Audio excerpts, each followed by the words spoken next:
Beralih informasi lainnya pemirsa, harga emas Antam pada Kamis 29 Januari meroket naik. Harga logam mulia ukuran 1 gram mencetak rekor tertinggi, yakni menembus Rp3.168.000 per gramnya.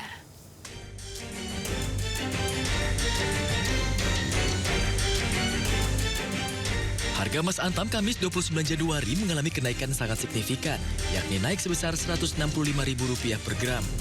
Harga JA kini mencetak rekor tertinggi, yakni menembus Rp3.168.000 per gramnya. Sejak tahun lalu, harga emas Antam mulai merangkak naik. Kenaikan signifikan terjadi pada Oktober tahun lalu, di mana 1 gram logam mulia mencapai Rp2,3 juta lebih per gram.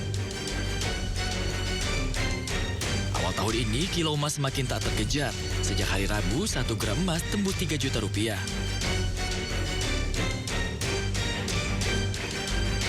Kenaikan harga emas mencapai Rp3 juta per gram. Juga tercatat di Galeri 24 dan Untung Bersama Sejahtera atau UBS. Harga emas 1 gram di Galeri 24 pada Kamis dibanderol Rp3.068.000. Harga ini naik sebesar Rp96.000 dari hari sebelumnya, yakni Rp2.965.000 per gram.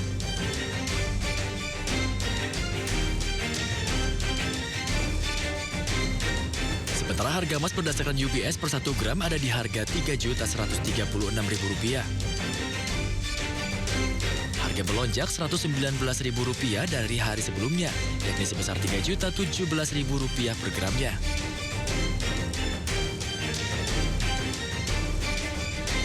Komoditas menyebut kenaikan harga emas merupakan dampak geopolitik yang tengah berlangsung saat ini. Kenaikan harga emas ini, menurut Anda apa faktor yang menyebabkan harga emas ini terus merangkak naik? Harga emas dunia ya merangkak naik, kemudian berdampak terhadap logam mulia. Karena saya melihat bahwa ada beberapa faktor yang mempengaruhi, ya salah satunya adalah faktor geopolitik, kemudian perang dagang.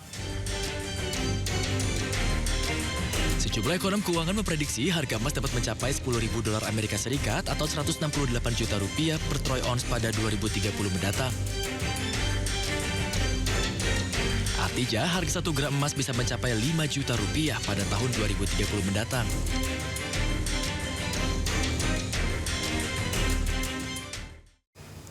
Pemirsa, Menteri Koordinator Bidang Perekonomian Republik Indonesia Erlangga Hartarto pastikan pemerintah terus perkuat langkah mitigasi untuk menjaga stabilitas harga pangan dan logistik jelang Idul Fitri 2026. Sebagai bagian dari persiapan menyambut musim mudik dan lebaran, pemerintah telah menyusun rangkaian program insentif untuk meringankan beban masyarakat. Program ini mencakup pemotongan tarif transportasi hingga penyaluran bantuan sosial.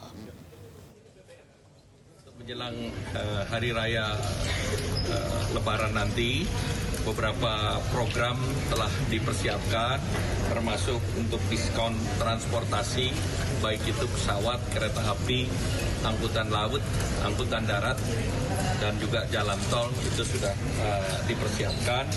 Demikian pula untuk bantuan sosial, baik itu beras maupun minyak kita sudah siapkan juga. Pemirsa, jumlah petugas haji perempuan tahun ini mencapai 33% dan yang menjadi terbanyak sepanjang sejarah penyelenggaraan ibadah haji. Kehadiran petugas haji perempuan diharapkan bisa memenuhi kebutuhan khusus jemaah perempuan dan juga lansia.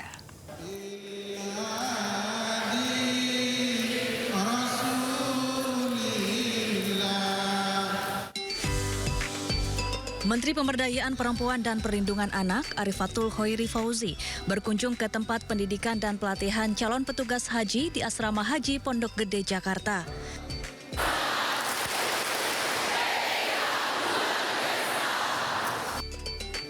Menteri PPPA mengapresiasi rekor baru petugas haji perempuan yang mencapai 33% di penyelenggaraan haji 2026. Angka ini menjadi yang tertinggi sepanjang sejarah penyelenggaraan ibadah haji. Waktu itu saya nawarnya sih mintanya 50%, tapi nampaknya belum bisa dipenuhi. Karena kalau kita lihat jumlah jamaah haji perempuan sekarang kan ada di 55,4% gitu. Alhamdulillah saat ini tahun ini ada 33% jamaah petugas haji perempuan. Ini jumlah terbesar selama sejarah penyelenggaraan haji di Indonesia. Jadi ini kebahagiaan luar biasa bagi saya khususnya sebagai Menteri Pemberdayaan Perempuan dan Perlindungan Anak. Kehadiran petugas perempuan dinilai sangat penting karena pelayanan ibadah haji tidak hanya bersifat teknis, tetapi juga membutuhkan pendekatan empati dan pemahaman terhadap kebutuhan khusus jemaah perempuan. Dari Jakarta, Eti Juwitasari, iNews melaporkan. Pemirsa, Wakil Menteri Haji dan Umroh Dhanil Anzar Simanjuntak menyatakan ada 6 calon petugas haji yang dipulangkan dari pendidikan dan pelatihan di Asrama Haji Pondok Gede. Pencopotan dilakukan lantaran ada calon petugas tidak jujur terkait dengan kondisi kesehatannya. Pencopotan 6 petugas haji disampaikan Wakil Menteri Haji dan Umroh Dhanil Anzar Simanjuntak. Dhanil soroti ketidakjujuran peserta sejak awal seleksi. Beberapa peserta diketahui menyembunyikan riwayat penyakit serius yang beresiko menular atau memberatkan tim. Keputusan menegaskan bahwa menjadi petugas haji bukan sekedar beribadah, melainkan tugas berat yang menuntut fisik prima. Dicopot itu kan banyak ya, misalnya karena faktor kesehatan. Ada yang ternyata MCU-nya penyakit jantung, bahkan ada yang harus dipasang ring, kemudian rekomendasi dokter itu tidak bisa ikut, kemudian dicopot. Setidaknya ada 6 Pak Chandra ya, kurang lebih ada 6 orang yang dicopot. Nah, tim pelatih ini tentu punya kriteria dan kami serahkan sepenuhnya. Pak Menteri dan saya tidak pernah ikut campur terkait dengan kriteria dan standar penilaian mereka. Misalnya ya, kehadiran kan semuanya diharapkan full 100% bisa mengikuti. Kemudian kedisiplinan, kemudian ketertiban dan macam-macam. Ada kembali di Sinda Today pemirsa, aksi pencurian dengan kekerasan terjadi di Boyolali, Jawa Tengah. Ya, peristiwa ini mengakibatkan seorang bocah berusia 5 tahun tewas mengenaskan dan sang ibu mengalami luka parah. Diinfokan ada 1 korban anak-anak meninggal dunia. Seorang bocah berusia 5 tahun dan ibunya ditemukan dalam kondisi mengenaskan di sebuah rumah di Desa Pengkol, Karanggede, Boyolali, Jawa Tengah pada Kamis sore. Keduanya diduga menjadi korban perampokan yang disertai kekerasan. Di mana saat ditemukan, satu korban dalam kondisi luka parah bersimbah darah dan tergeletak di lantai. Sementara anaknya yang masih berusia 5 tahun berinisial AO ditemukan sudah tidak berjawa di kamar mandi dengan posisi kepala ditenggelamkan ke dalam ember berisi air. Pihak kepolisian yang mendapatkan laporan tersebut langsung mendatangi TKP untuk melakukan olah TKP dengan proses identifikasi dan mengumpulkan barang bukti. Telah terjadi tindak pidana pencurian dengan kekerasan. Demikian. Untuk korban sendiri seperti apa, Pak? Korban tadi dari olah TKP ada 2, yang 1 anak-anak meninggal dunia di TKP, sedangkan yang 1 ibu kandungnya anak tadi yang menjadi korban tadi sekarang dirawat di rumah sakit. Saat ini jenazah korban anak dibawa ke rumah sakit untuk dilakukan otopsi, sedangkan sang ibu masih dalam perawatan intensif. Pihak kepolisian pun kini tengah memburu pelaku. Dari Boyolali, Jawa Tengah, Tata Rahmanta, iNews melaporkan. Pemirsa, video seorang pedagang sate di kawasan Malioboro, Yogyakarta mengamuk histeris sehingga berguling di pedestrian viral di media sosial. Ya, pedagang tersebut histeris saat berlangsungnya razia kawasan Malioboro oleh petugas Satpol PP.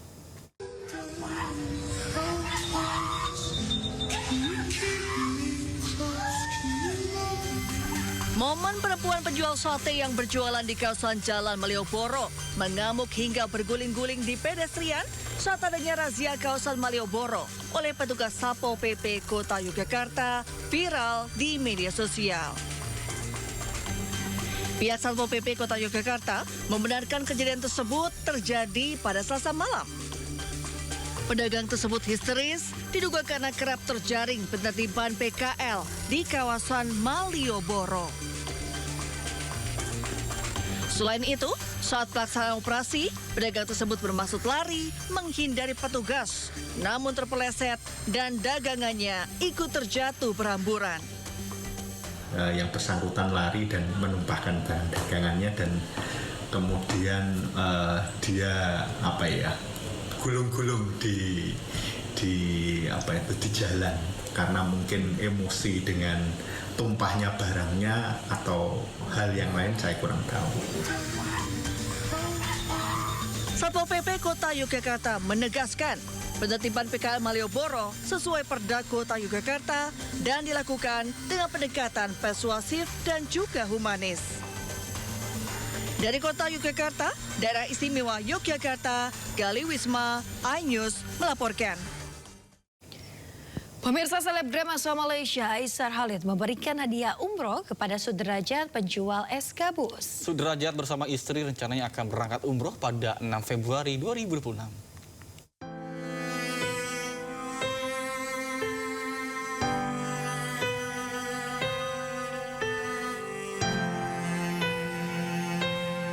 Bantuan untuk Sudrajat, pedagang es kue gabus asal Bojonggede, Kabupaten Bogor, tak juga berhenti. Terbaru influencer atau selebgram asal Malaysia, Aishar Khalid, memberikan hadiah umroh kepada Sudrajat.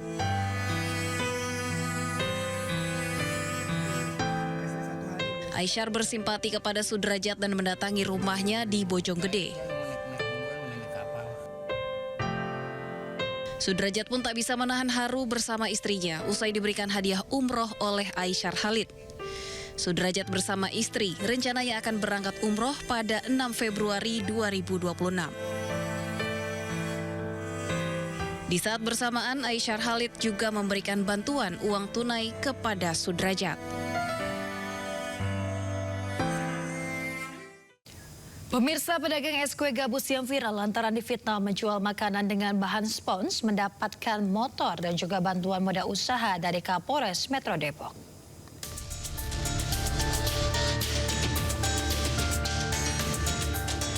Gelombang simpati dan dukungan mengalir bagi Sudrajat, pedagang es kue gabus di Kemayoran yang viral karena diintimidasi dan dituduh menjual es berbahan spons. Setelah polisi memastikan bahwa dagangan Sudrajat aman dikonsumsi, berbagai pihak turun tangan membantu pemulihan ekonomi dan mental Sudrajat.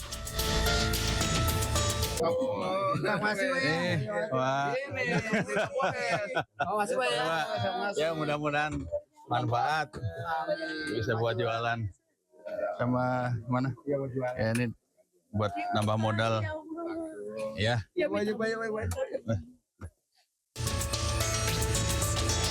Kapolres Metro Depok mendatangi langsung kediaman Sudrajat di Bojonggede untuk berikan dukungan moral dan bantuan langsung berupa sepeda motor serta modal usaha.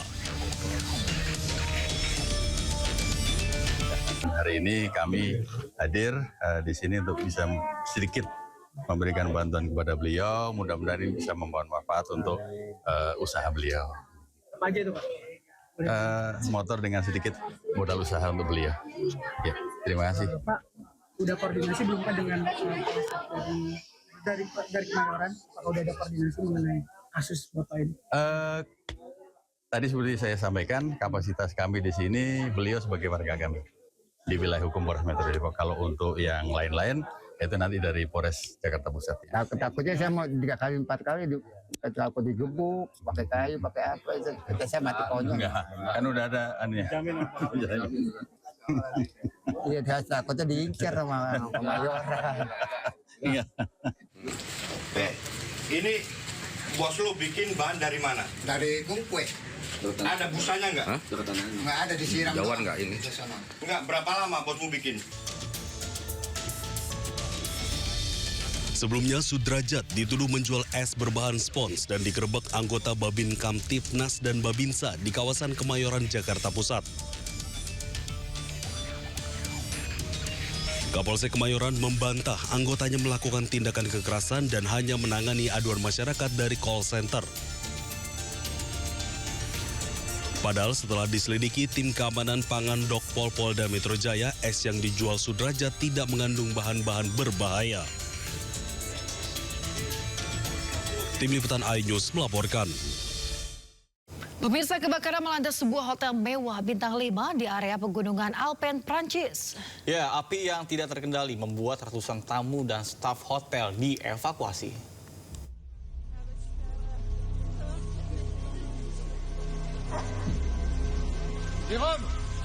Kebakaran hebat melanda sebuah hotel mewah bintang 5 di Resort Ski Courchevel, pegunungan Alpen, Prancis, Selasa malam waktu setempat. Api dilaporkan berasal dari bagian loteng bangunan dengan asap tebal yang terus membumbung.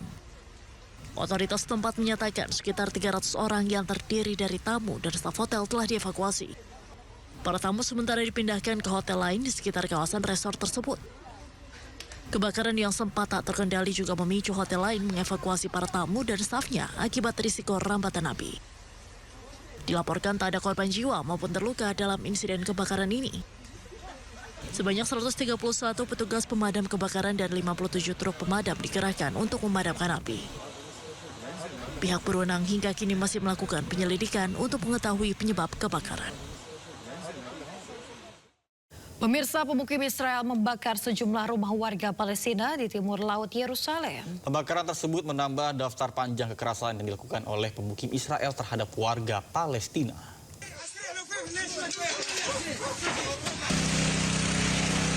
Sejumlah rumah warga Palestina di komunitas Baduy Kirbet al-Sadr dibakar oleh sekelompok pemukim Israel. Insiden pembakaran tersebut terjadi di dekat kota Michmas, timur laut Yerusalem. Api melahap sejumlah bangunan tempat tinggal dan memaksa warga menyelamatkan diri serta meninggalkan harta benda mereka.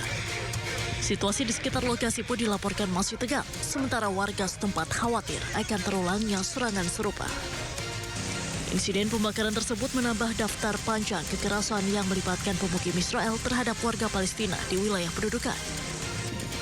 Hal ini menunjukkan situasi keamanan bagi warga Palestina yang masih buruk.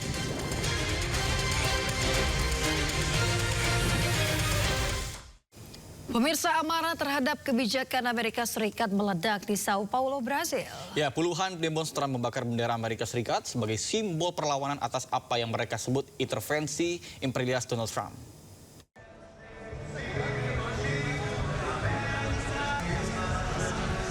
Puluhan demonstran berkumpul di depan teater kota Sao Paulo untuk membela kedaulatan Venezuela dan menentang kebijakan imperialis Donald Trump.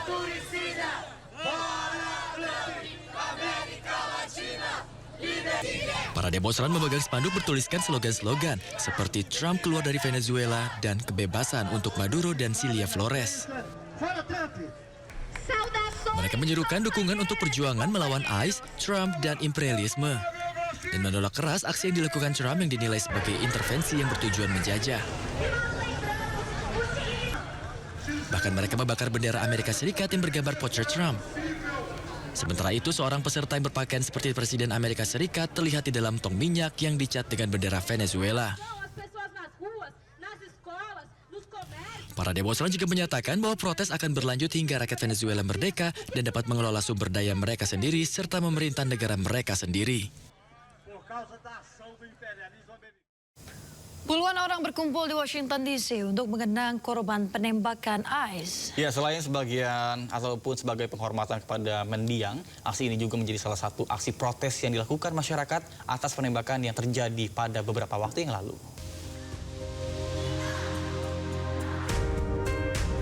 Puluhan orang berkumpul di luar markas besar Departemen Urusan Veteran di Washington DC, Amerika Serikat pada Rabu malam.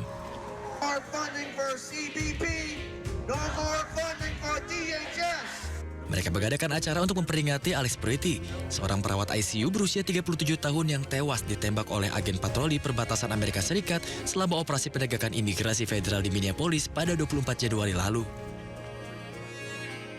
Peringatan dilakukan dengan lilin dan bunga diletakkan di samping foto Pretty dengan pesan-pesan seperti Alex Pretty seharusnya masih bersama kita dan keadilan untuk Alex Pretty. Aksi ini berlangsung di tengah gelombang aksi unjuk rasa dan demonstrasi nasional yang dipicu oleh dua penembakan fatal baru-baru ini yang melibatkan agen imigrasi federal di Minneapolis. Selain Preti, seorang petugas federal lainnya menembak dan membunuh Renee Nicole Good, seorang ibu berusia 37 tahun, selama operasi terpisah di kota yang sama. Kedua insiden tersebut telah memicu kritik publik yang hebat dan berbagai protes di seluruh Amerika Serikat. Pemirsa, seorang seniman Belanda mengukir wajah kedua korban penembakan ICE di Minneapolis di media pasir berukuran besar. Karya seni ini diciptakan sebagai penghormatan kepada mereka.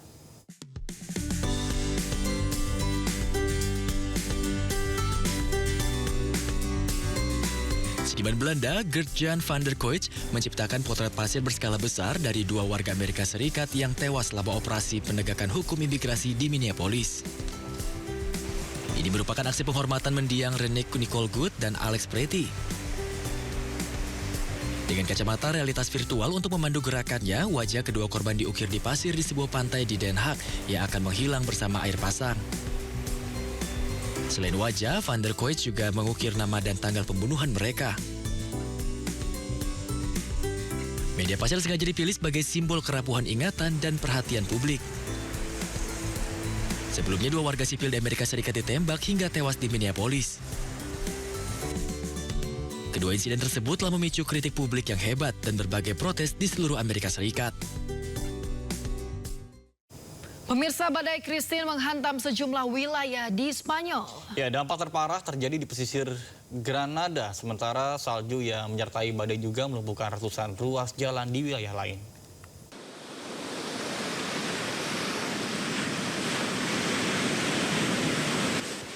Badai Christine membawa hujan lebat dan angin kencang hingga 100 km per jam di sejumlah wilayah di Spanyol.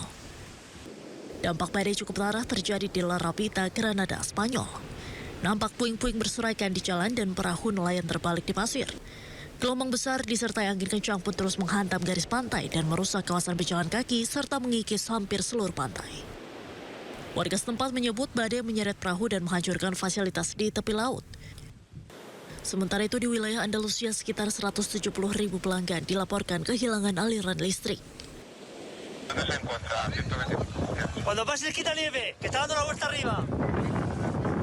Dampak badai juga meluas ke wilayah lain di Spanyol dengan hujan salju lebat yang menyebabkan penutupan jalan serta pemadaman listrik di sejumlah kota besar. Nampak salju tebal melumpuhkan lalu lintas. Petugas pun berupaya menyekop salju untuk membuka jalur bagi mobil dan bus serta mendorong dan menarik kendaraan yang terjebak. Salju yang menyertai badai menyebabkan lebih dari 160 ruas jalan terdampak, termasuk 27 jalan tol, salah satunya jalur utama yang menghubungkan Madrid dengan wilayah barat laut Spanyol. Badai Christine diperkirakan masih akan bertahan hingga hari Jumat. Pemirsa, upaya untuk membersihkan salju dilakukan di sejumlah ruas jalan di Moskow. Ya, tumpukan-tumpukan salju pun terlihat di berbagai titik kota di Rusia tersebut.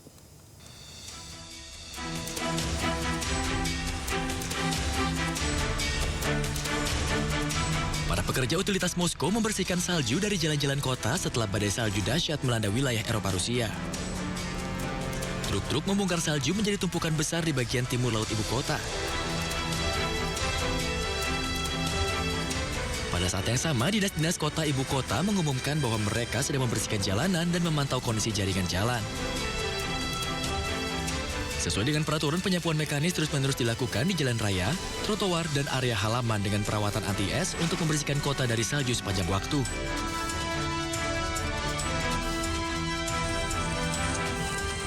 Menurut Pusat Hidrometeorologi Rusia, salju lebat diperkirakan akan turun di Moskow sepanjang hari pada akhir Januari. Menurut perkiraan, curah hujan akan berangsur-angsur berhenti dan suhu akan turun hingga minus 16 derajat Celcius.